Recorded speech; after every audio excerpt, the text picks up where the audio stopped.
versus Zone. And if you are in the zone, you better watch out.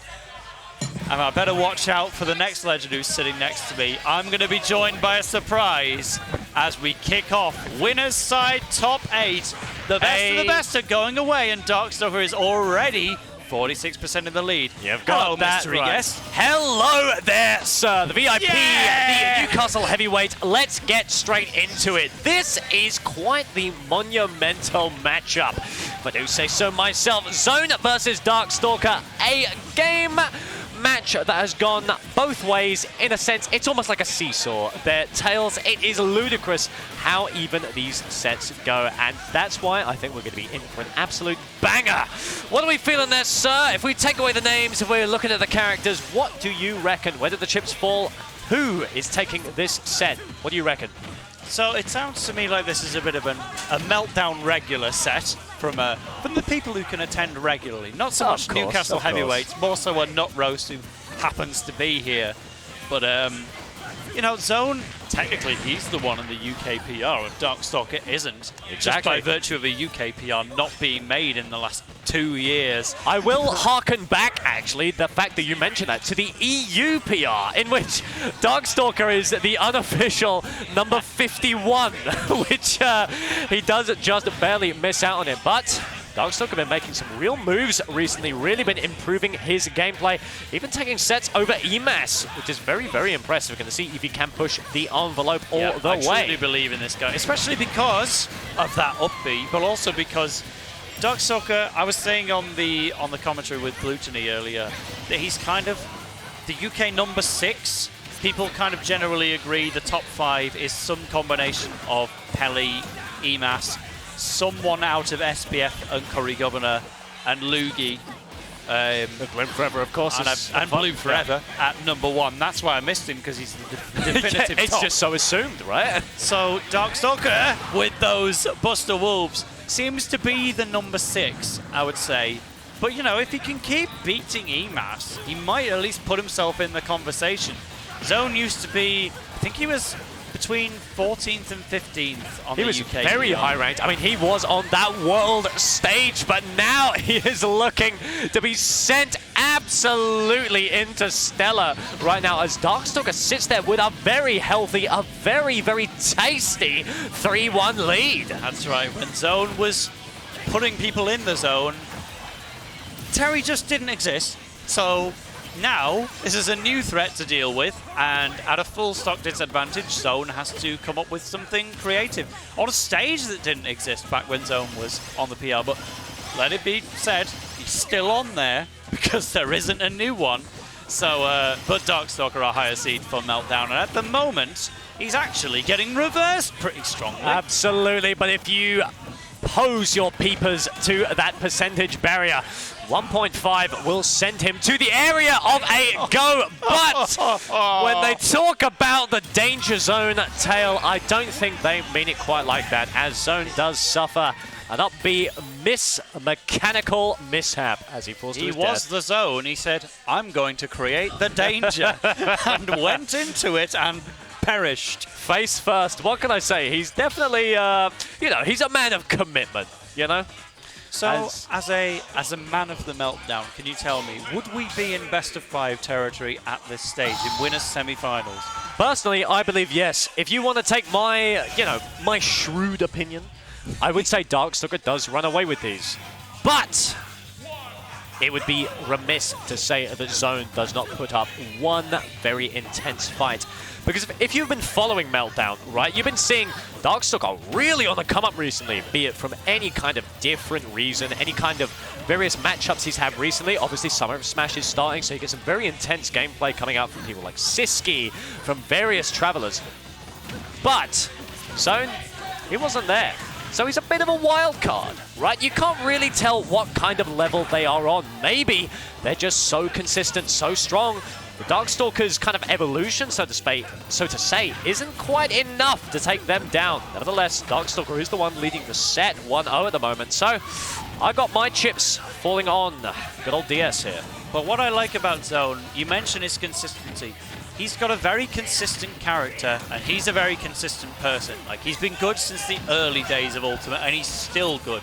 There's more competition growing around him, and Zone hasn't necessarily moved into another level. He's still using Palutena, a very good character, and still doing the stuff that used to Shrix people up a couple of years ago, and it still works now.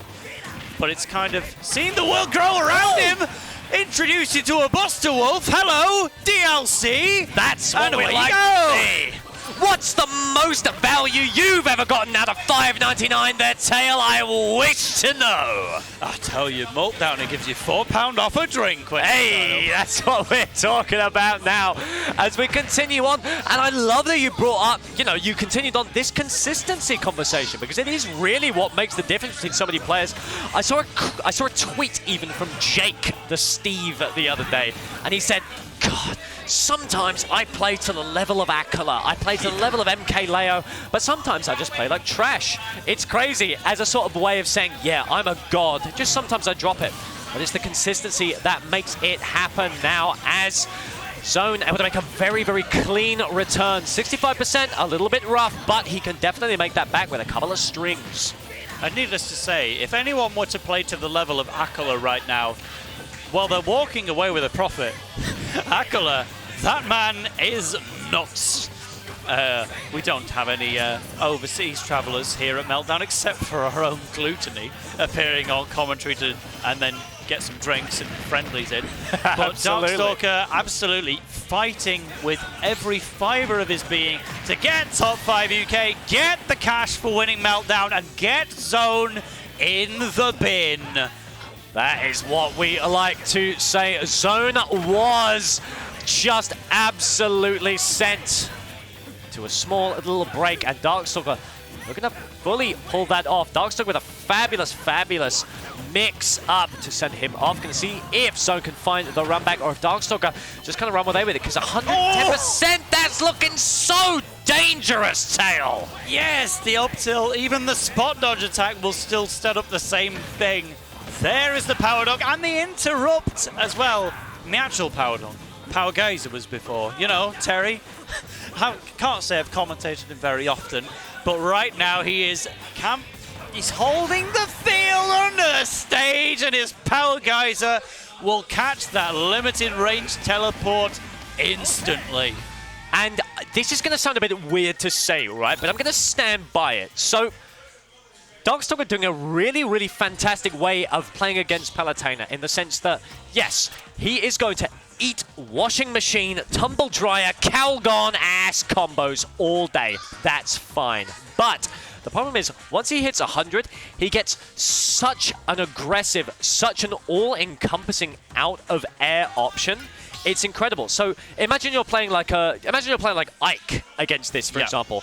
Most of your combos, most of your kind of openings are going to start by picking a short hop and then an aggressive option. You start mid-air, and that's fine because it's safe theoretically.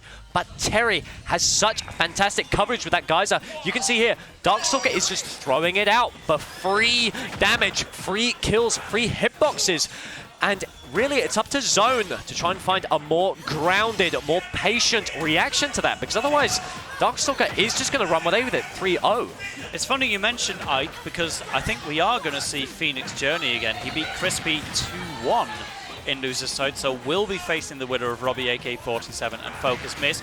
A brand new Ike in the UK scene, showing what the character can do, but what we're seeing out of Terry is even stronger there. You've got that right. Bare knuckles, bare stocks. Absolutely grisly from DarkStalker right here. Zone just not able to find a way back in, and we've seen it in the past. Zone has been more than happy to kind of switch to PT just to keep DarkStalker on his toes, because DarkStalker does suffer against more heavy characters, so Zone had a lot of experience with that Charizard, happy to go blow for blow.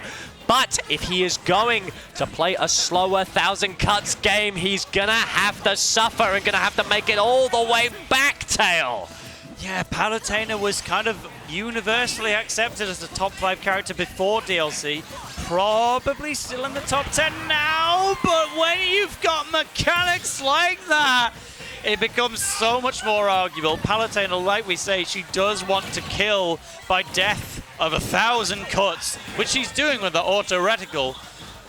But now you've got characters who can just kill you off of anything. Exactly. And DarkStalker's going to do it again! He certainly could. He could find a spike here, but Zone is going to go for the safe recovery off that platform. Kalos, very much a safe haven for them. But easy air dodge back in, but a perfect grab into back throw. I don't think DarkStalker saw that one coming, Tail. Yeah, away you go. And you know what? The washing machine was starting, but only 8.8%. It was cancelled. DarkStalker says, no, my set, go away. And it begins again. Single jab from Zone. He didn't realize he was going to land that one, so cancels his own potential combo. It's all looking like it's written in the stars for DarkStalker right now, but we'll see if Zone can do anything. Again, the comeback factor on Palutena, not that strong. It's more down to the combos and the consistency. But if you're going to keep winning neutral like this, you never know. You've got that right, but the DI caught absolutely slipping. Zone with a fantastic adaptation. And that is to say, just slowing it down as the Rising Dagger comes out, but the blast zones will be the deciding factor as DarkStalker cleans it with a Broom 3-0. 3-0, oh yes it was. That was so fast for a 3-0. You wouldn't believe it. Like, I was getting ready for my game 3, but it is gone in a heartbeat. DarkStalker just too good. He's going to move on to winners finals to face truly anyone. I believe he is our #1 seed for this event. Surely he's got to be. That was winners finals, as he's going to be sitting pretty. Going to be going out to the floor now to have have a record leg, play a couple of friendlies with Gluttony. I would assume he's still here. I need to make sure I have another chat with him before he leaves, because he really wants his photo on SmashWiki updated. And I'm the only person in the venue capable of doing so. But if he leaves before I get off comms, that's it. Yeah, he's photo. You're going to hold that over him.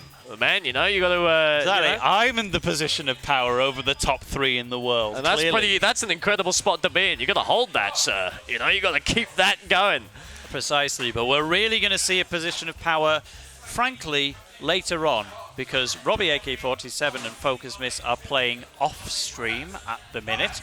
They are 1-1, and we know how the Robert Machine holder goes. We certainly might be a little while. We could have a little time to chill out, but that's